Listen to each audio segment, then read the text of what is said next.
با سلام خدمت دوستان، یه خودروی فوتون نیو فیس مدل 400 به اون مراجعه کردن جهت تعویض واش رسیدن.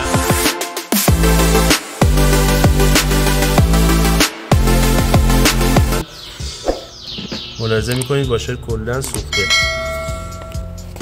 کاسه نمد سر میلنگشون هم در آوردیم جهت بازدید دنده آیل پمپ و دیدیم اینم خورده شده و تو شرف رد کردنه. گرد که میشه رد میکنه، فشار روغن شما میفته و یاتاقان میزنه.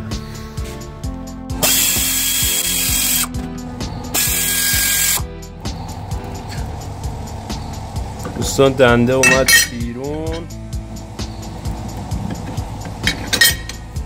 دنده کاملا خورده شده.